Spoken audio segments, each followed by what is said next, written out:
In this tutorial, we're going to look at step and repeat.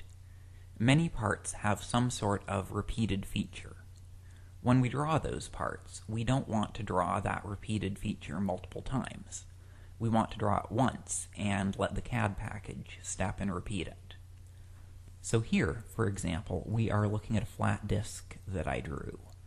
I want to draw 6 mounting holes in this disk, and I want those holes to be spaced uniformly along the circumference of the disk. To achieve that, I will first draw onto the top surface of the part. So I'll choose New Group, Sketch, and New Work Plane.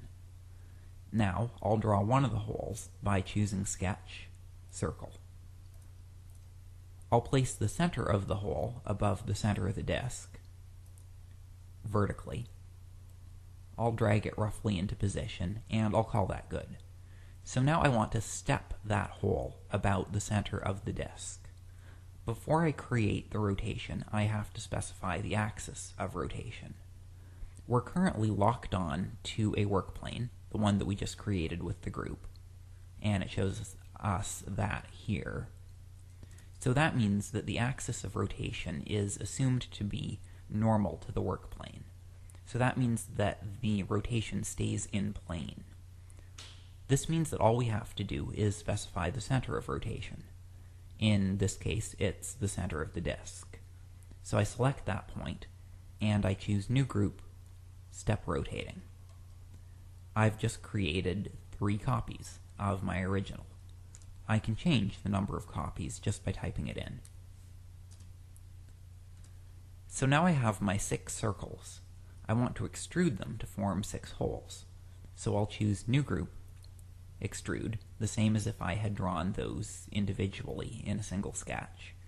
And as usual, it comes in by default as a union, not a difference, but I can change that. And I want this point to lie on this surface. So that completes the part. In this part, if we look at what we've done,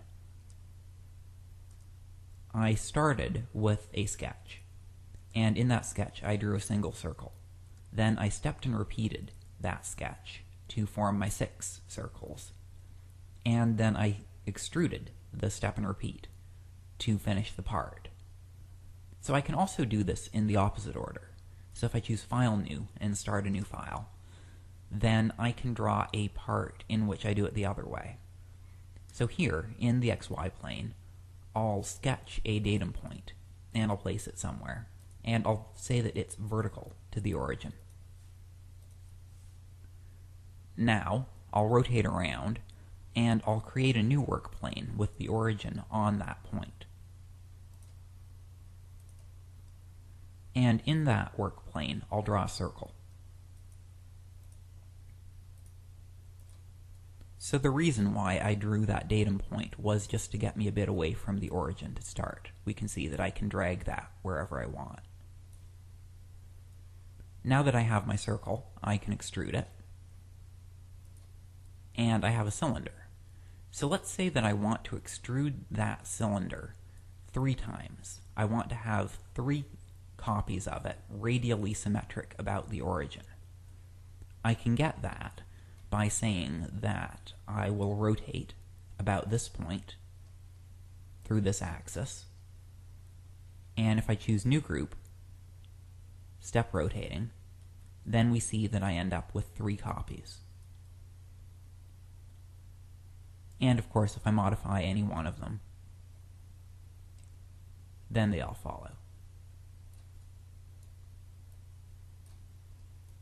Here, if we look in the group list, we can see that I started with a sketch, and then I extruded that sketch. And then once I had the extrusion, I stepped and repeated the extrusion. This is the reverse order for those last 2 steps compared to what I did last time.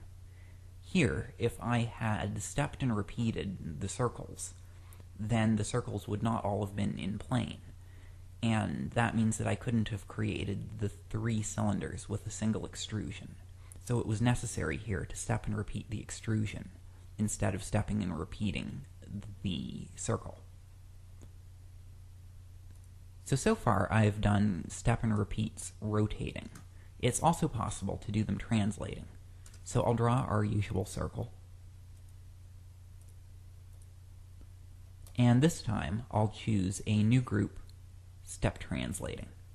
So we see, if we zoom out, that I have created 3 circles now, and they're spaced consistently with an equal translation between each copy.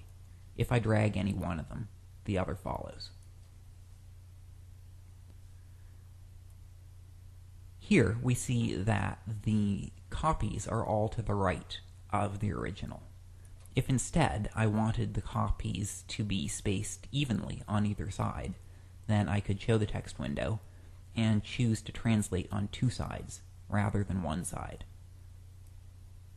And I can change the number of copies. For example, I'll do 6 copies rather than 3. Notice here that this means that the original no longer lies in the translated copy, because we're doing it symmetrically and we have an even number, so it makes sense that the original does not appear in the output translation. So to constrain the amount of the translation, I might place some constraints. I might say, for example, that this point and this point should be horizontal. And if 2 of them are horizontal, then all of them must be horizontal because the translation vector is the same for all of them. And then similarly, I could place a distance constraint, for example, to specify the amount of the translation, and I can type in whatever value I want for it. As usual, I can extrude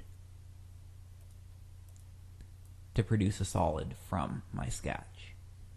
And if I go back and if I drag, then I can see that by modifying the original, the prototype, I modify all the copies.